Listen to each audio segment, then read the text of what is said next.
चोली के पीछे गाने की शूटिंग के दौरान डायरेक्टर की इस डिमांड से नीना गुप्ता को झेलनी पड़ी थी शर्मिंदगी। जी हाँ, एक्ट्रेस नीना गुप्ता इन दिनों अपनी ऑटोबायोग्राफी सच कहूँ तो को लेकर बड़ी सुर्खियों में हैं। और देखिए, इसमें उन्होंने अपनी ज़िंदगी के कई किस्सों को शेयर किया।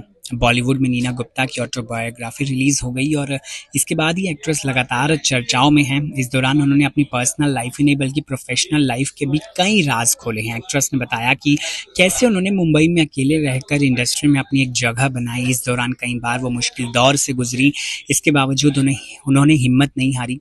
सिंगल पेरेंट होने के नाते उन्होंने मसाबा को पिता और माँ दोनों का प्यार दिया।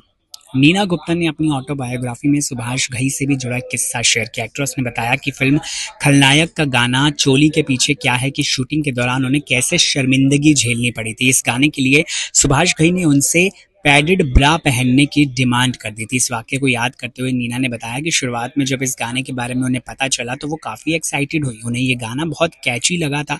हालांकि जब सुभाष घई ने इसे रोल के बारे में उन्हें बताया तो उनका सारा इंटरेस्ट खत्म हो चुका था। नीना गुप्ता ने अपनी ऑटोबायोग्राफी में लिखा कि चोली के पीछे गाना मुझे पसंद आया था क्योंकि इस गाने में मेरे वाले हिस्से को मेरी दोस्त ईला अरुण ने गाया था। उनके साथ मैंने कई फिल्मों में काम किया था। गाने में मुझे आदिवासी गुजराती कपड़े पहनाए गए और इस लुक के अप्रूवल के लिए मुझे सुभाष घई के पास भेजा गया। मुझे देखते ही सुभाष घई चिल्ला पड़ते थे और कहा कि नहीं नहीं कुछ करो। ये सुनकर मुझे बहुत शर्म आई। हालांकि मुझे पता था कि सुभाष यहाँ मेरी चोली का जिक्र कर रहे हैं और ये पर्सनल लेने वाली बात नहीं है। हो सकता है कि उस वक्त उनकी कल्पना अलग होगी, लेकिन उस दिन मैंने शूट नहीं किया। अगले दिन दूसरे आउटफिट में मुझे सुभाष घई के सामने पेश किया गया। दूसरे आउटफिट में मुझे हैवी पैडेड ब्रा पहनाई गई थी, तब जाकर मेरा लुक फाइनल किया गया।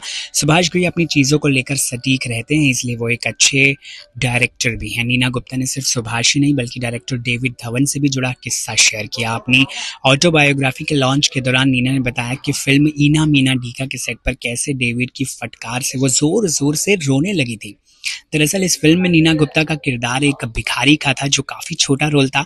ऐसे में उन्होंने निर्देशक से रिक्वेस्ट की थी कि वो उनके किरदार को कुछ लाइनें दे दें। उनकी ये बात सुनने के बाद डेविड भड़क गए और उन पर बरस पड़े। नीना बताती हैं कि जब उन्होंने डांट लगाई तो मैं फूट फूट कर रोने लगी क्योंकि वहाँ बहुत सारे लोग और एक्टर्स मौजूद थे। देखिए, उसके बाद जाकर शांत कराया गया नीना गुप्ता को। इस दिलचस्प किस्से को लेकर आप क्या कहेंगे, कमेंट सेक्शन में बताइए ज़रूर।